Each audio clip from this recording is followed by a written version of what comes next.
특수교육공학 5주차 2차 시 수업 이어서 진행하겠습니다. 2차 시는 제5장 접근성과 특수교육공학에 관한 내용입니다.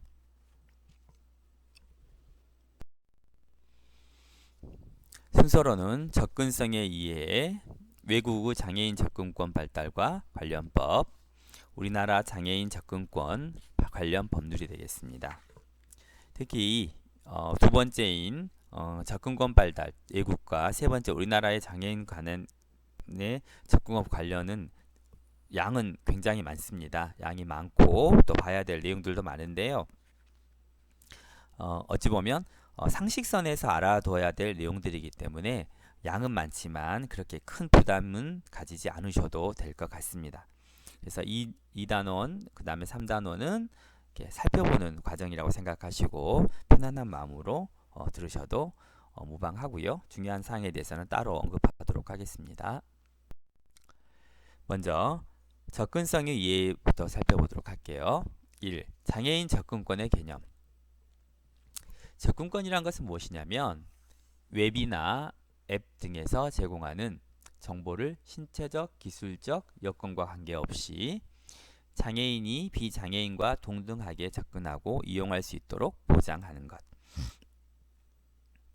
장애인 접근권에서 가장 중요한 것은 예전에는 우리가 앞 시간에 했던 보편적 설계와 같이 어떤 건물이라든지 기계라든지 이런 하드웨어적인 측면에서 굉장히 중요했다면 그 부분은 이미 거의 대부분의 나라, 특히 이제 선진국이라든지 우리나라에서는 이미 해결이 돼 있고요.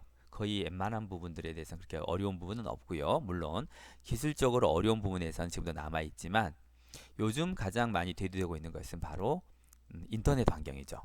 웹사이트 그리고 우리가 흔히 말하는 어플에서 많이 문제가 되고 있는데요. 이러한 것들을 제공하는 정보를 신체적, 시각장애, 청각장애 이런 지체장애, 이런 시각적, 신체적, 그 다음에 기술적, 지능, 그 다음에 학습 이런 것과 관계없이 모두가 동등하게 접근하고 이용할 수 있도록 하는 것이 바로 장애인 접근권입니다. 장애인 접근권을 좀 더 구체적으로 살펴보면요. 인간으로서의 존엄과 가치 및 행복을 추구할 권리를 보장받기 위하여 장애인이 시설과 설비를 다른 사람의 도움 없이 동등하게 이용하는 한편 다른 사람의 도움 없이 정보에 자유롭게 접근할 수 있는 권리. 그러니까 시설과 설비를 다른 사람의 도움 없이 이용하는 것 이미 보편적 설계에서 많이 나왔었죠. 그것도 중요하지만 이제는 정보에 자유롭게 접근할 수 있는 권리가 굉장히 중요하게 되었습니다.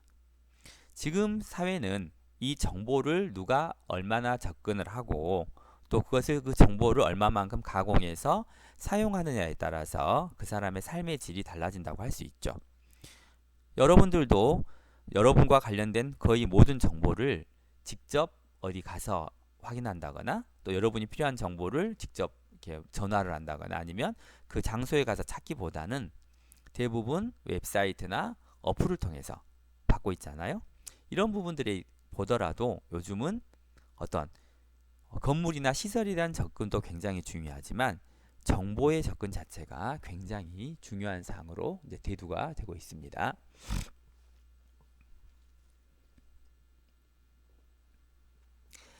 이러한 장애인 접근권의 필요성을 보시면요.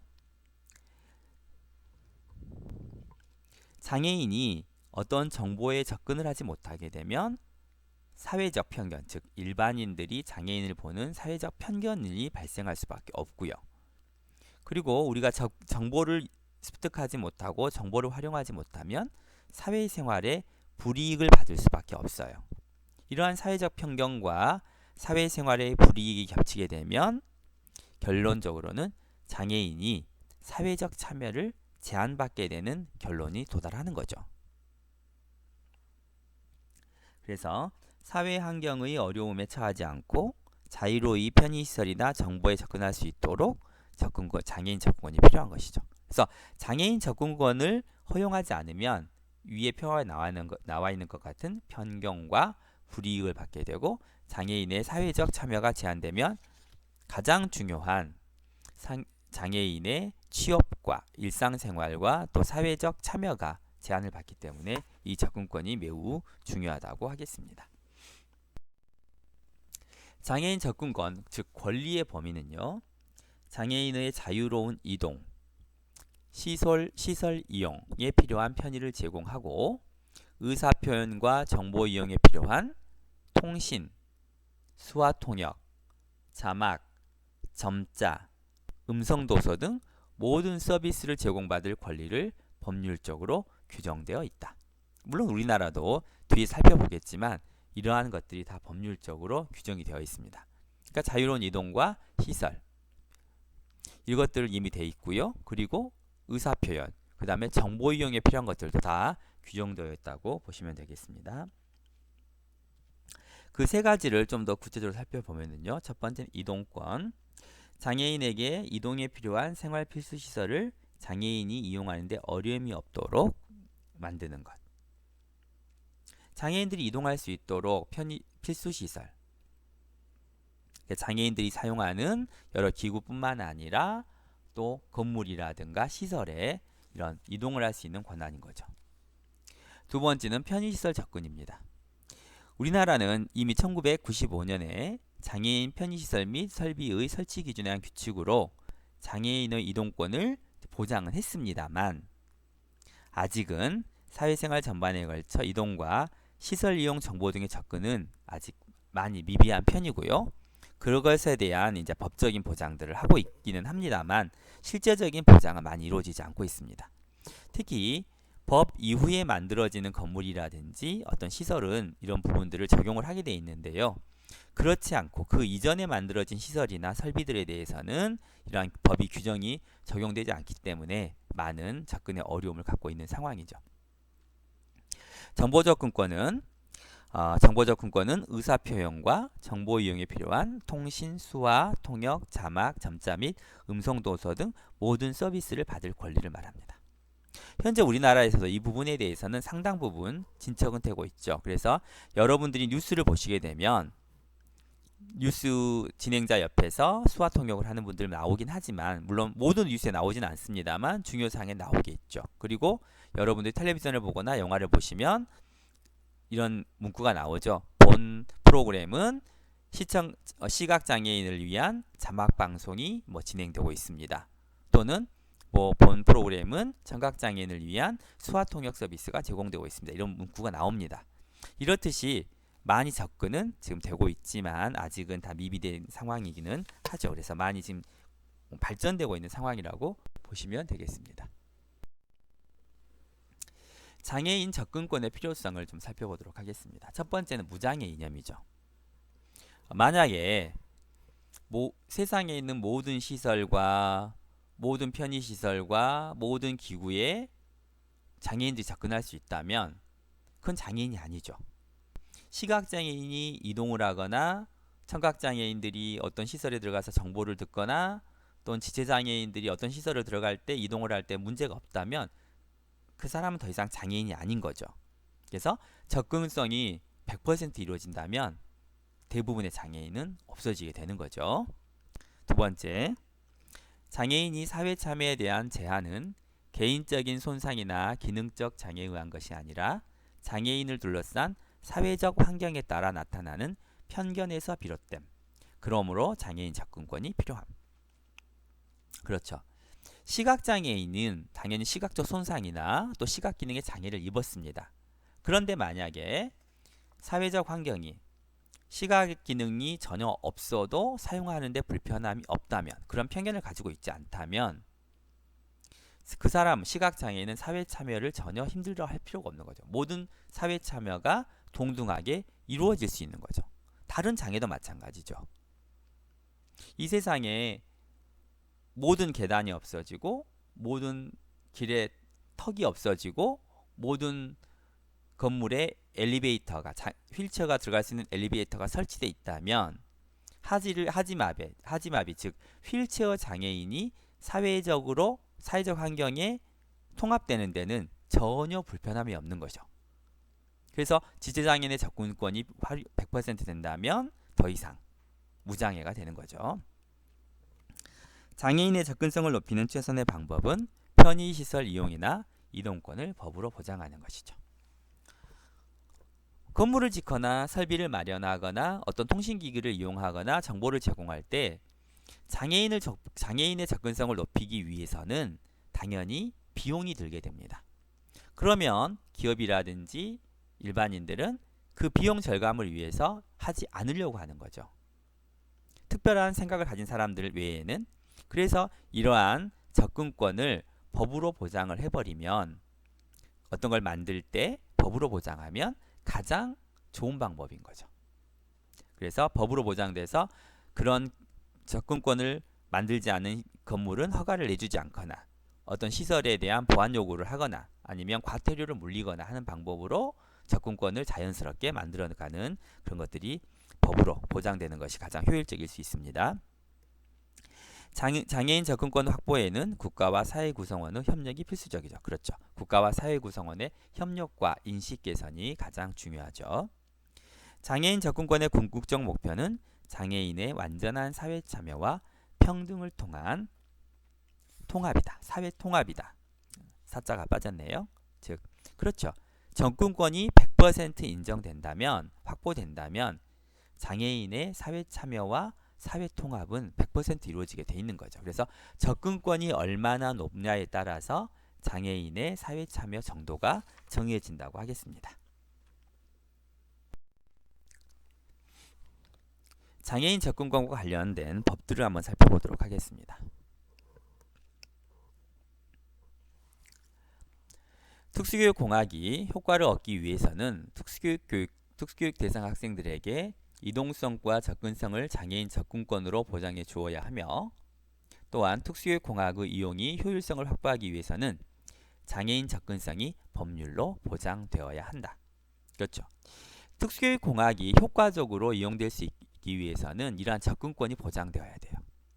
시각장애인에게 어떤 컴퓨터 관련한, 그러니까 IT 관련한 특수교육 공학 기기를 제공했다 하더라도 시각장애인들이 활용할 수 있도록, 즉 맹학생이 어떤 자료를 점자로 바꾸기 위해서는 반드시 글자를 점자로 바꿀 수 있는 프로그램이 내장되어 있어야 된다는 거죠. 그 프로그램이 장애인 접근권인 거죠. 그리고 어떠한 자료들은 또 그것을 읽어주는 그러한 접근성이 보장이 돼야 되는 거죠. 이런 것들이 보장돼야 되고요. 또 특수교육 공학을 효율적으로 이용하기 위해서는 또한 법률로 보장되어야 됩니다. 특수교육 공학 기기가 사용되기 위해서는 어떠한 시설이라든지 설비가 마련이 돼야 되는데, 그건 당연히 아까도 말씀드렸듯이 비용이 들어가는 부분이죠. 그래서 비용이 들어가는 부분들은 만들려고 하지 않습니다.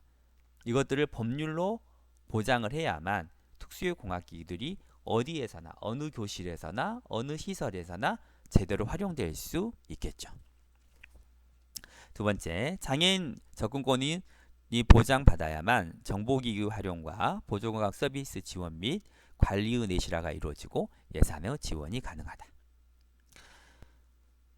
보조공학 기기를 구입하고 보급하고 관리하는 데 있어서는 굉장히 많은 예산이 필요합니다. 우리가 이후에 설명을 하겠지만 보조공학 기기 하나가 막 저렴한 것은 몇만 원짜리도 있지만 비싼 거는 몇백만 원짜리까지 있습니다. 그것들을 위에서 말씀드린 것과 같이 법으로 보장되지 않으면 그 예산을 확보하기가 어려워요. 그리고 정보기기를 활용하고 지원하고 관리하는데 많은 또 인력이 필요하겠죠. 역시 예산이 필요한 것들이죠. 이러한 접근권이 보장받아야만 예산 지원이 가능하고 구입, 활용, 관리가 이루어질 수 있는 것입니다. 현재 우리나라는 법으로 보장되어 있기 때문에 특수교육 지원센터에서 이런 특수교육 보조공학 기기를 구입하고 보급하고 관리하는 역할들을 하고 있는 것이죠. 장애인이 이동과 편의시설 이용 및 정보를 능동적으로 보장받을 수 있는 관련 법 제정 및 법의 강제성 부여가 필요하며 구체적인 집행 장치 규정이 필요하다. 장애인 이동과 편의시설 또한 정보 등은 한번 그 법을 만들어 놓는다고 해서 그게 영원하지는 않습니다. 왜냐하면 새로운 기능들이 계속 추가가 되고 새로운 기계라든지 또 새로운 정보적인 부분들이 계속 변경이 되는 거죠. 그래서 그런 재정들이 계속해서 이루어져야 되고요. 또 강제성이 필요한 겁니다. 그걸 적용하지 않았을 때는, 또 그것을 제공하지 않았을 때는 어떠한 벌칙이 제공된다. 또 그 벌칙을 어떻게 집행할 거다. 이런 것들이 적용돼 있어야만 그것들을 확보할 수 있고, 또 계속해서 그 시설이라든지 또 정보를 만드는 사람들이 그 부분에 대해서 인식하면서 장애인들을 계속 고려하는 상황이 이어지게 되기 때문에 굉장히 강력한 법적인 조치가 많이 필요합니다. 그러면 이러한 장애인 접근과 발달에 관련된 법에 대해서 이제 살펴보도록 하겠습니다. 가장 먼저 장애인 접근권을 구체적으로 말한 내용은 바로 비엔나 선언인데요. 비엔나 선언에 대해서 한번 살펴보도록 할게요. 비엔나 생계인권회의는 1993년에 당연히 비엔나, 오스트리아의 비엔나에서 개최가 됐겠죠. 171개 정부 대표와 유엔 인권기구들이 참여를 했고요. 총 39개 항과 그 다음에 제2부에는 100개 항으로 구성되어 있습니다. 그래서 인권의 보편성을 확인하고 인권 보호를 위한 이행 방안을 그냥 어떤 선언이 아니라 제도적 장치로 보강하고 그것들을 명문화, 즉 법으로 만들 것을 이제 다짐한 그런 회의인데요. 주요 내용들을 살펴보면요. 첫 번째, 이를 보시면 마지막 좀 보겠습니다. 기본적 자유는 보편적이고, 그러니까 기본적 자유는 모든 것이 다 허용이 돼야 된다는 거죠. 그래서 이거는 규정을 두지 않더라도, 그러니까 장애인에게 뭐를 해줘라, 장애인에게 어떻게 해줘라, 이런 규정을 두지 않더라도 장애인도 모든 권리들을 똑같이 갖게 되고,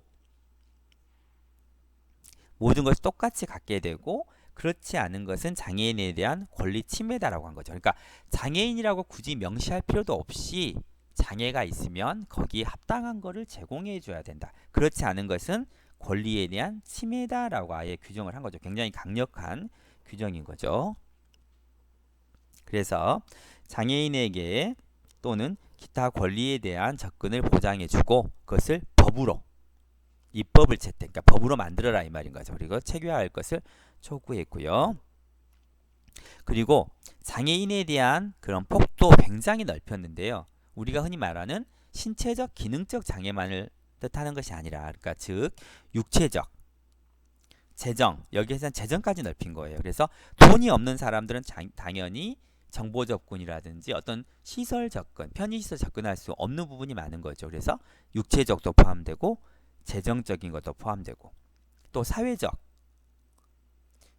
것은 인종적, 또 민족적, 인종이나 민족들이 그것에 해당되는 경우들도 있죠.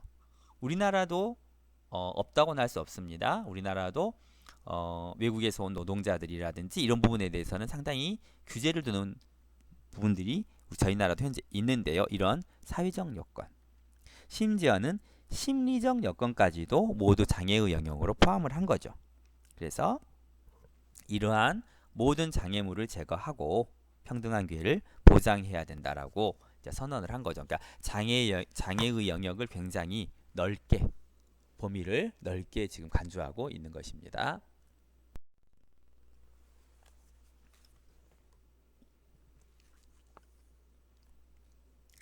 이런 장애인 접근권에 관련된 이제 다른 나라들의 법을 살펴보면은요, 물론 미국 법이 완벽하지는 않지만 가장 먼저 만들어진 나라이기 때문에 미국 법을 한번 살펴보도록 하겠습니다.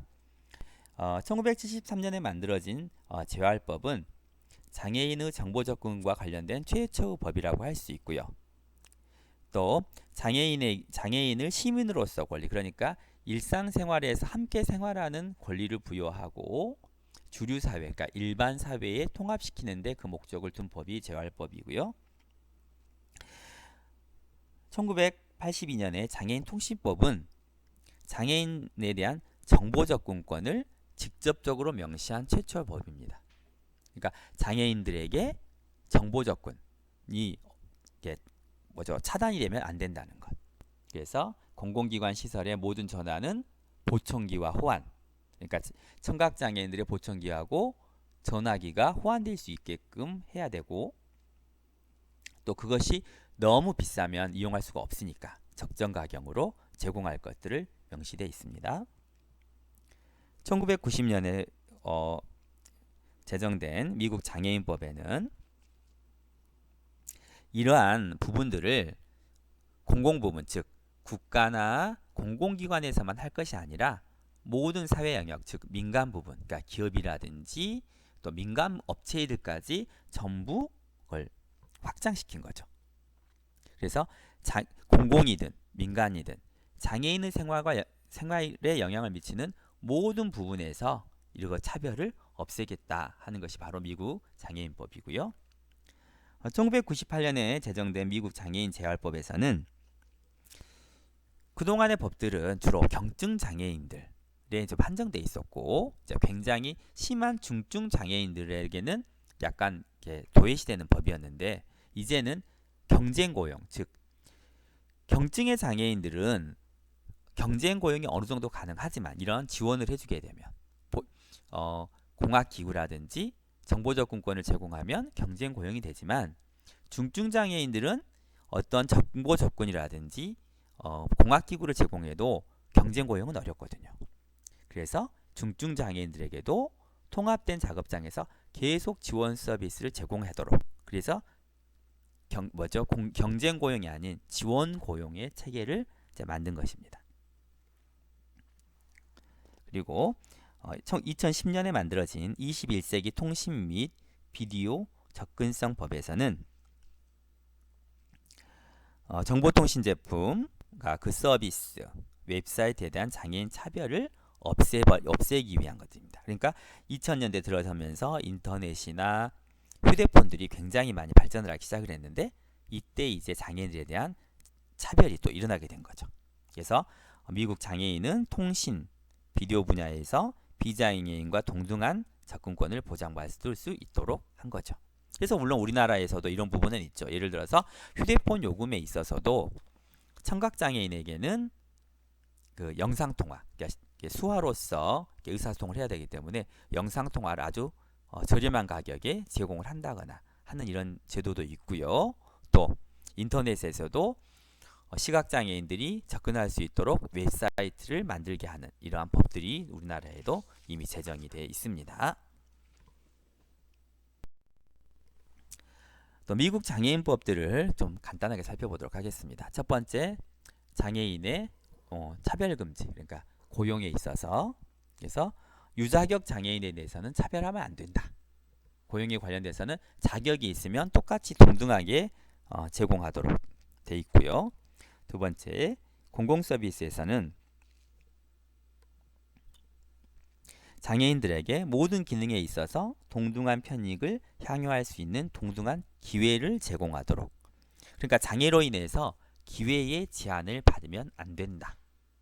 그러니까 거기 내용은 위에도 있지만 교육, 고용, 교통, 레크리에이션, 보건의료, 사회 서비스, 법원, 투표, 지역회의, 그러니까 모든 거의 인간이 살아가는 대부분의 영역에서 기회를 동등하게 제공을 해야 된다라는 게 명시되어 있고요. 세 번째는 민간 제공 공공 편의시설 및 서비스 제공상 장애인 차별금지인데요.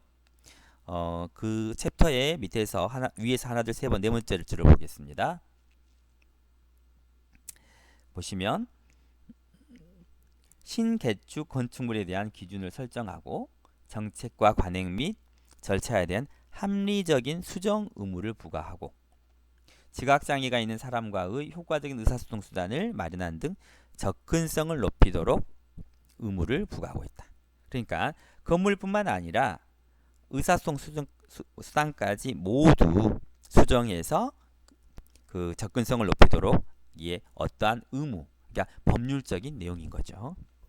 그리고 마지막 전기통신 이용권의 보장을 보시면 청각 및 언어 능력 장애가 있는 사람들에게 전화통신, 그 다음에 공공서비스, TV, 광고에 전부 이 접근성을 보장할 수 있도록 규정을 하고 있습니다. 유럽의 영국과 덴마크를 대표적인데 살펴보도록 하겠습니다. 영국도 역시 1995년에 장애인 차별금지법이 개정이 되어 있고요. 장애권리위원회 온라인상으로 제공되는 모든 정보 및 서비스 제공 시 접근성을 준수하도록 권고하고 있습니다. 그러니까 온라인상에서 접근, 그러니까 컴퓨터라든지 인터넷이라든지 하는 것에서 장애인들이 접근할 수 있는, 그러니까 시각장애인들, 가장 많은 부분이 시각장애인과 지체장애인인데요. 이 두 부류의 장애인들이 접근할 수 있도록 권고치가 있어요. 우리나라도 권고치가 있습니다. 그 권고치를 준수하도록 권고를 하고 있고요. 특히 시각장애인에선 기관에서는 웹 접근성 인증 마크, 그러니까 시각장애인들이 웹 접근, 인터넷에 접근할 수 있는 편리성을 수준별로 맞춰주고 있는데 저희 나라도 그게 있습니다. 그래서 국가 공공기관에서의 웹사이트는 그림을 너무 많이 하지 못하게 하거나 또는 배너를 순서적으로 이렇게 막 불규칙하게 두지 않고 순서적으로 두게 하거나 전체 보기를 누르게 되면 순서적으로 이렇게 쭉쭉 나오게 하거나 이런 것들이 다 우리나라도 그 수준을 정해놓고 있습니다. 덴마크에서는 모든 것을 보편적 접근을 할 수 있도록 해주고요. 그 다음에 전산망에 대한 접근, 그러니까 컴퓨터라든지 온라인망에 대한 접근을 많이 요즘은 요구하고 있는 거죠. 보편적 설계를 촉구하고 있고요. 각종 장애에 대한 고려를 하게 하고 특정 서비스를 위한 기술을 개발하도록 나라에서 법적으로 요구하고 있습니다. 그리고 이웃나라 일본을 보면요. 국가 및 지방단체는 장애인이 원활히 정보를 이용하고 의사를 표시할 수 있도록 전기통신 및 방송의 영무 이용에 관한 장애인의 편리 증진, 장애인에 대한 정보 제공, 시설의 정비 등 필요한 시책을 강구하여야 한다라고 아예 법에 정해져 있습니다. 그러니까 그러니까 편의 제공, 그다음에 정보 제공. 그래서 일본에서는 장애인의 정보 접근을 보장하는 보편적 서비스를 기본 방침으로 웹사이트에 보편적 접근성에 대한 기본 조건을 제시하고 있습니다. 그러니까 일본도 웹사이트를 만들 때 그냥 자기 만들고 싶은 대로 편리하게 만드는 게 아니라 장애인들이 접근하기 편하도록 그 가이드라인을 제공하고 있는 거죠. 그러니까 저희 나라도 가이드라인을 제공하고 있고 또 많은 공공기관에서 그것을 채택하고 사용하고 있습니다.